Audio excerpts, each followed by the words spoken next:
అధికారం కోల్పోయిన కారు ఇప్పుడు క్రమంగా ఖాళీ అవుతోంది. పలు జిల్లాల్లో కీలక నేతలు, ద్వితీయ శ్రేణి నేతలు హస్తం గుటికి చేరారు. ఇప్పుడు ఎంపీలు సైతం కారు దిగి కాంగ్రెస్ వైపు అడుగులు వేస్తున్నారు.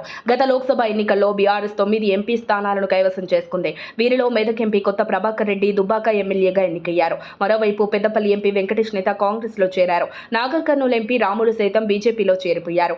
జహీరాబాద్ ఎంపీ బీబీ పాటిల్ కూడా బీఆర్ఎస్ కు గుడ్ బై చెప్పారు. మిగిలిన వారిలో సిట్టింగ్ ఎంపీలు రంజిత్ రెడ్డి, నామా నాగేశ్వరరావులకు మాత్రమే పోటీకి కేసీఆర్ గ్రీన్ సిగ్నల్ ఇచ్చారని తెలుస్తోంది. మిగతా సిట్టింగ్ ఎంపీలు పసునూరి దయాకర్, మాలోత్ కవిత, మన్నే శ్రీనివాస్ రెడ్డికి తిరిగి టికెట్ లభించే అంశంపై క్లారిటీ రాలేదని తెలుస్తోంది.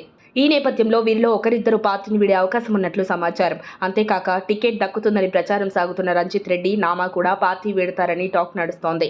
వచ్చే ఎన్నికల్లో కాంగ్రెస్, బీజేపీని ఢీకొట్టే అభ్యర్థులను బరిలో దించడం లక్ష్యంగా కేసీఆర్ ప్లాన్ చేస్తున్నట్లు తెలుస్తోంది.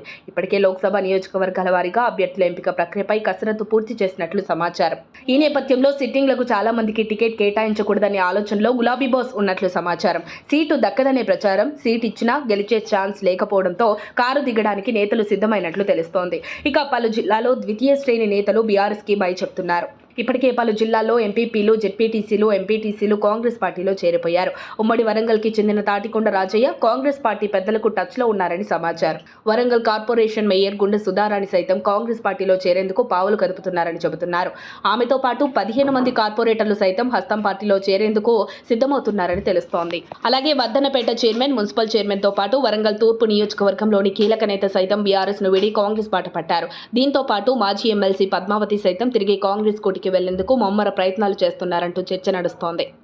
మరిన్ని అప్డేట్స్ కోసం మా కాయ్ టీవీని సబ్స్క్రైబ్ చేసుకోండి. మా వీడియో కనుక మీకు నచ్చినట్లయితే లైక్ చేయండి, షేర్ చేయండి. మీ విలువైన అభిప్రాయాలను కామెంట్ బాక్స్లో తెలియజేయండి.